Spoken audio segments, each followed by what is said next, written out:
Hi everyone, Buyer's Agent Jay Pace here for Providence Property Group with another market update for the month that was March 2025. For those of you new to the channel, we're a national buyer's agency with offices in Sydney, Melbourne, Brisbane, Adelaide and Perth. We believe that there is always an opportunity somewhere to buy, and we help you to be a player and not a spectator in your wealth journey, focusing on quality properties over quantity. Operating through 3 decades, our experience will ensure no sleepless nights worrying about property markets. On this channel, we talk about all things property, but most importantly, I read the news so you don't have to and separate the fact from the fiction. Let's get into it.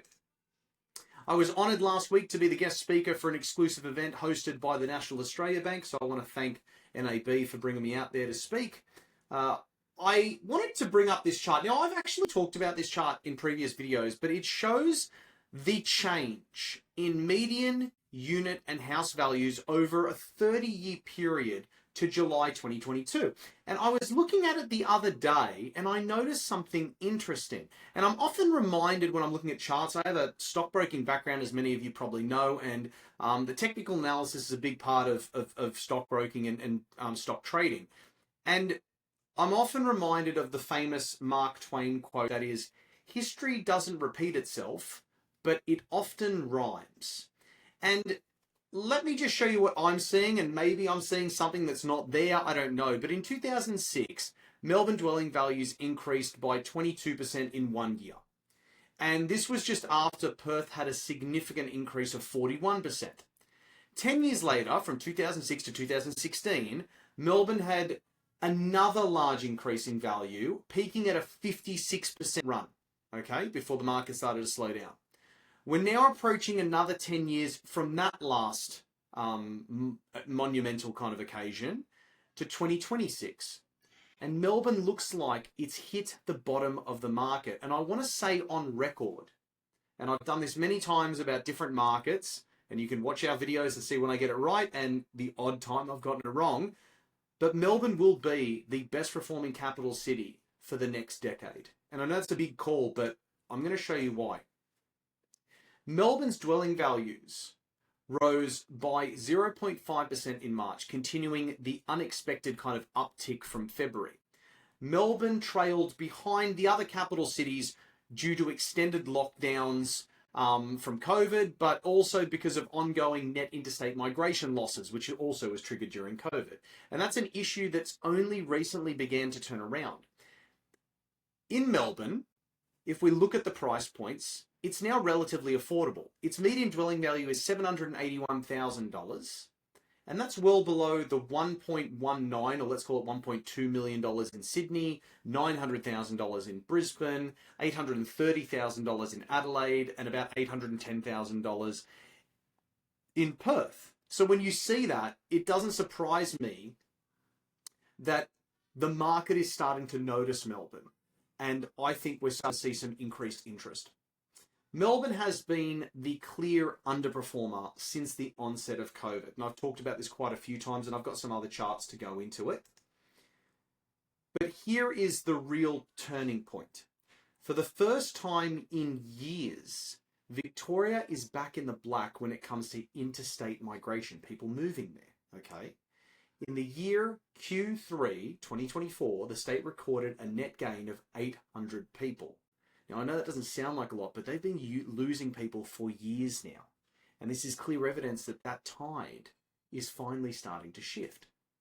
In March, Australian property prices increased by 0.4%, following a 0.3% rise in February. And this marks what we would call now a reversal after several months of minor declines, indicating that the market may have reached its cyclical bottom and is beginning to strengthen. Okay, let's now have a look at the hedonic home value index.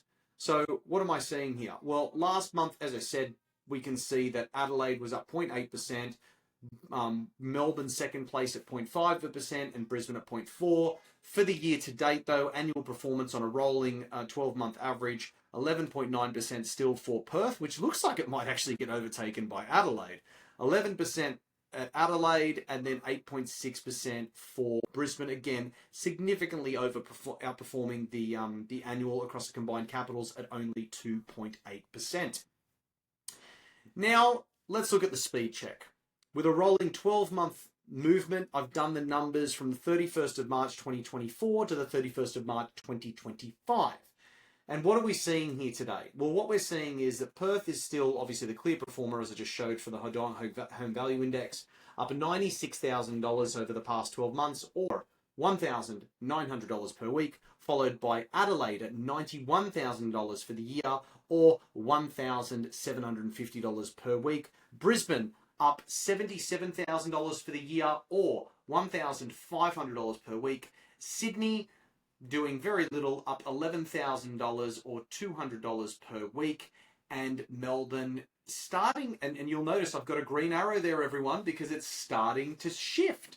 Melbourne's starting to go up again, and the performance last month was better than it was the month before. So now we've got a green arrow, and we've got $20,000 loss for the past 12 months, now $400 loss per week. And for some longer term perspective, let's kind of review the change in dwelling values. And this to me gives me even more evidence as to why I think Melbourne's starting to make sense. Look at that. For the past 5 years, Melbourne's performance was 9.3%. Compared to the combined capitals you can see here, 31.4%. That's significantly underperforming that market. This is the big thing though for me. The market peaked in March 2022. This is frozen in time. It's currently 5.6% below that peak of that market. And my team are sending me properties that for sale today for significant discounts on what they were before. This won't last forever, everybody. Okay, it certainly won't. Over the past 10 years, after Darwin at minus 1%, Melbourne's the second worst performer in Australia, up only 45%. So I'm telling you, there's momentum there. There's definitely some momentum. All right, now let's have a look at dwellings, dwelling values and rental yields. So across the combined capitals, the average or the gross dwelling rental yield is 3.5%. Okay, 3.5% of the value of the property. Now, I've updated the cash flow example. Current rental income, RI, expected on the current median dwelling value, which I showed you from the Hedonic Home Value Index, is $900,629, means you're receiving an average rental yield of around $31,522.01. Minus the current average interest rate, 6.5%. I know some of the brokers I'm working with can do better than 6.5. I'm just being conservative.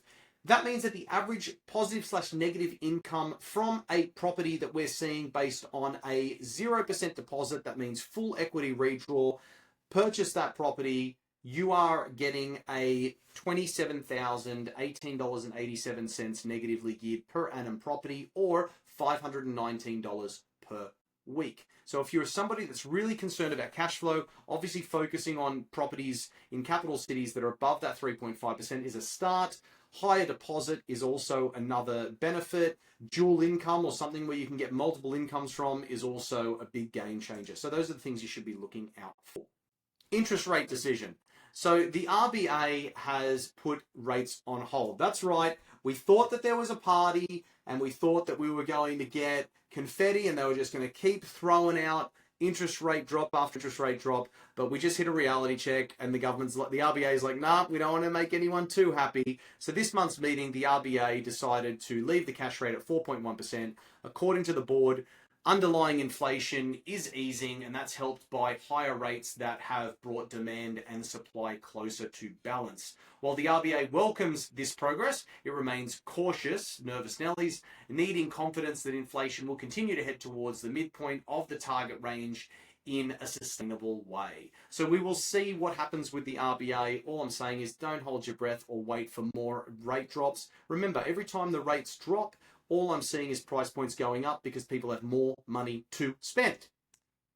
Some recent purchases, and then I'll get out of your hair. So we're going to look at some recent purchases for the last 2 months.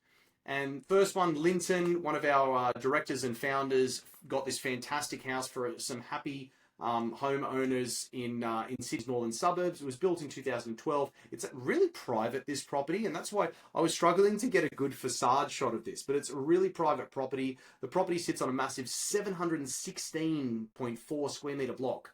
It backs onto a natural reserve, top tier appliances in this place. I was blown away. Full professional chef's kitchen with a walk-in pantry and not one but two ovens. So they must have really been big on entertaining. Parents level includes a library enclave, ensuite and a deep walk-in wardrobe, 5 minutes walk from cafes and shops, just a fantastic spot. The home also actually comes with a premium granny flat with its own dedicated outdoor space. So you can see the kitchenette there on the right-hand side and everything. It's quite lovely. So why do we love this property? 10 k's north of the CBD, $3,275,000. Yes, it's Sydney. $2,500 per week is the estimate for the rental income for this property. Again, no one's really renting properties like this out because the yields aren't that amazing. But with the granny flat, that dual income I was talking about before, 3.9% rental yield, which is pretty good on a 0% deposit. So 20% deposit down on this, you're starting to see yourself close to 5%. Not bad. Why do we love this purchase? Luxury home situated in a growing, situated for growing or intergenerational families in a premium location with top-notch fixtures and finishes. Now let's have a look at Melbourne. My boy Benjamin, he found this fantastic investment for a lucky client. It's a 1960s build sitting on a decent 605 square meter block. Most of the internals have been extensively renovated, including the living, kitchen, dining, and bathrooms.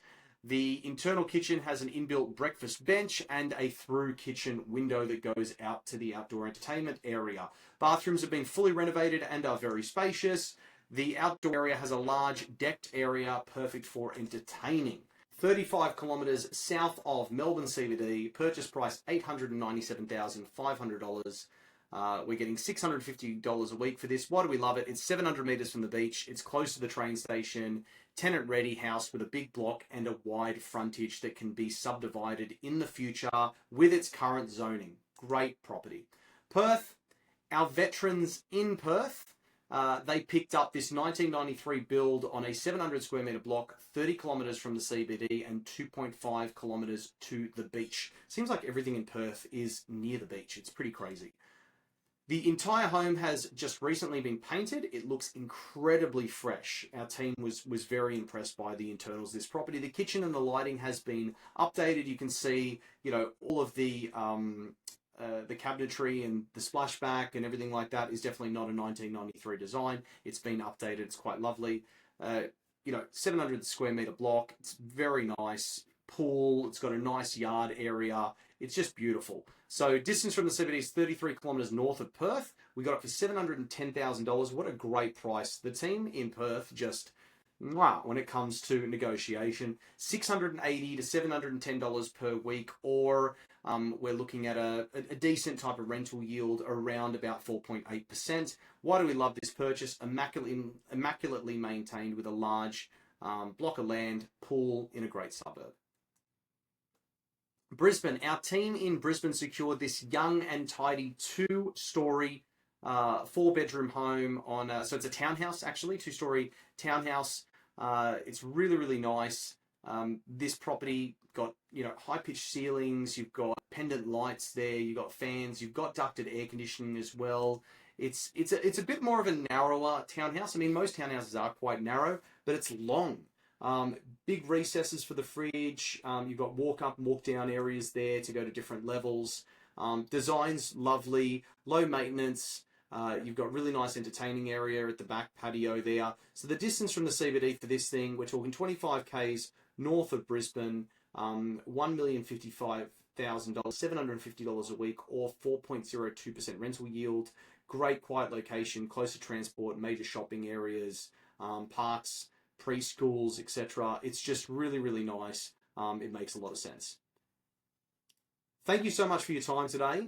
Remember, we can't help you until you commit, and once you commit, we won't let you fail. We're bringing two things together here: your desire to build wealth and our 18 years of experience buying properties. So for more than 3 decades now, Providence has been helping Australians open a life of opportunity through real estate, giving them the future that they want. And we buy unique and quality assets in areas where demand outpaces supply. So we focus on property that appeals to a much larger market of owner occupiers. So 70%, not that 30% of investors. And we buy at the right time in the right capital cities. That's why cycle timing is so important. And we believe that if you buy the right property, it springboards you into your next purchase so that you can continue to grow wealth. Thank you so much for your time. Everyone have a fantastic day, and I will see you again next month.